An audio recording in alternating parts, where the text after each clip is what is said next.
Hello everyone and welcome back to Lucky Loaders 15, where I'll be giving you 4 tips for tomorrow's racing. Now before we get into that, I quickly just want to reflect on how our tips performed today. In the end, it was a frustrating day here on my YouTube channel as we had no positive results. It was a disappointing start to September. My nap, C the C, ran okay, but just set it up for the eventual winner. That was the well-backed favourite, so that was a little bit frustrating there, but the first two were well clear of the other two mares in that race, so still ran well, but just wasn't clearly good enough on the day. We then went with Mix of Clover as my next best in the 4:30 at Worcester. Just was never able to land a blow in that race. Jumped okay, but just wasn't able to go through with it, and yeah, it was a little bit disappointing, you have to say. And then the other tip of the day, my extra selection, ran just at Hamilton there in the 7:20. That was Soapy's Sister. Just the race went against her in the end. She had to make her own running, which I didn't want her to.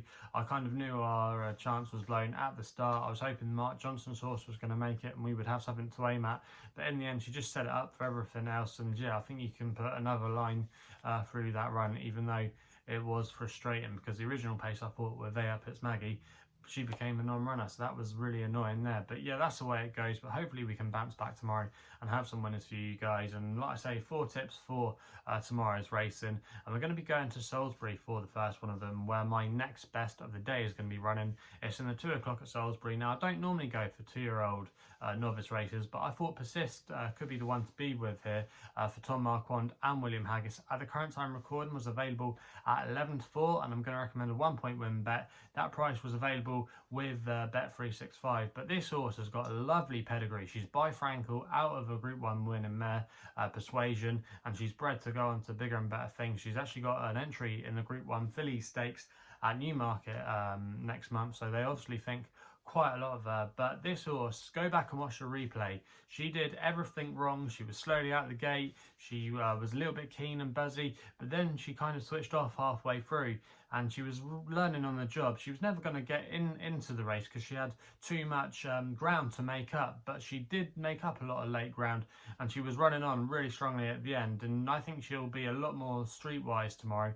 I think she'll be able to overturn the form with Hamster for Richard Hannon, who did post a good racecourse debut at Newbury, finishing in 3rd. But I think there was a lot more to take from Persist.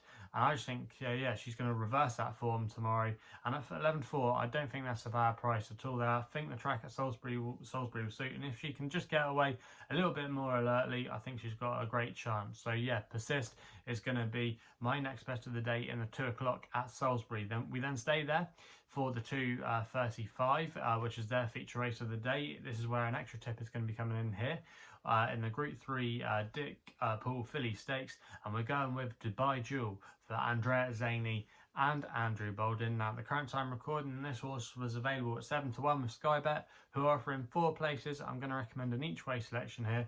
Now, this horse has won her last 2 starts at Windsor and at Newbury. She was actually last seen winning at Newbury, carrying a penalty, beating the likes of Hamster and Persist, who are going to test that form in the previous race that we just spoke about. But yeah, I do think she's got a really good chance in this race. If you go back through some of her earlier form as well, she actually finished 2nd behind Zane Claudette, who's a Group 2 winner. She won the Lowther Stakes at York a couple of weeks ago, so that form has been boosted. And Dubai Jewel, she's a real game tough performer. She had to really dig deep to win at Newbury last time out, but I just like that attitude.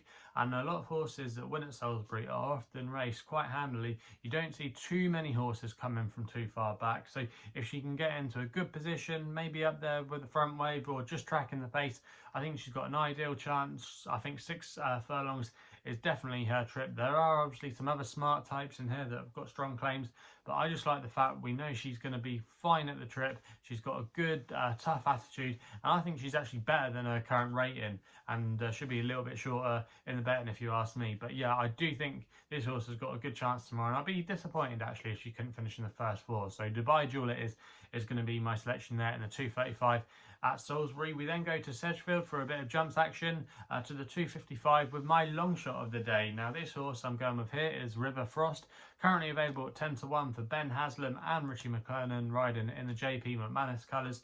Now this horse, River Frost, is a bit of a quirky sort, but I'm going to recommend him to win on the nose tomorrow with a 0.5 win only bet. Now this horse is a bit of a course specialist when it comes to Sedgefield. He won over this course and distance last year, and actually that was his last win when he won off a £10 higher mark. He's not been in the same vein as form since then. Like I say, he is a quirky sort, but the handicapper has given him a chance now.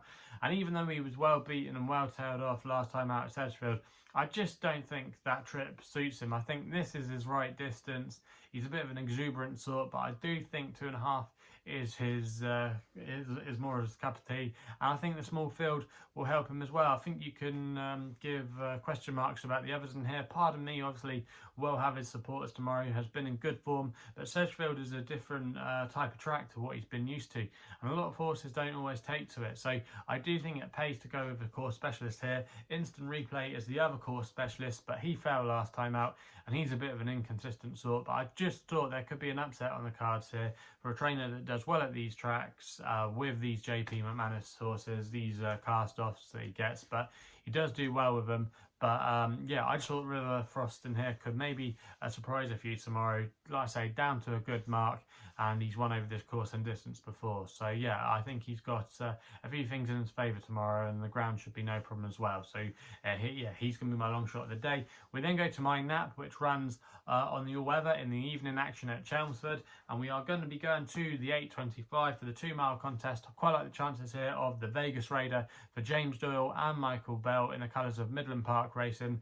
At the time of recording, this horse was available at 5-2 with Bet365, and last time we saw him, he was an emphatic winner over 1 mile and 6 furlongs. He will have to defy a £6 penalty tomorrow, but the way he did it, it was a breathtaking effort, and I think there could be a lot more to come. He's really been improving on his recent starts. He's bumped into some useful types, including the likes of Germaria for Marco Botti. That was a really good run because she had quite a lot of smart form next to her name. So I do think that this horse has got a good chance in this race tomorrow. Also as well, what is a positive, he's dropping back to Class 6 company.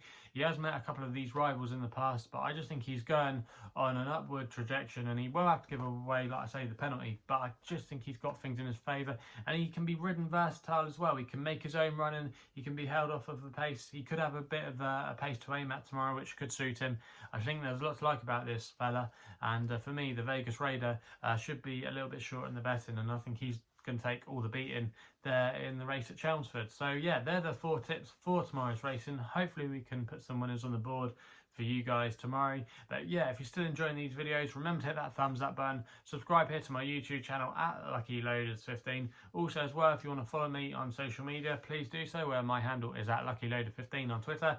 And if you want to find out a little bit more about myself, my website is www.chrisloaderracing.co.uk. So please gamble responsibly. Hopefully we can have some winners for you tomorrow, and we'll be seeing you.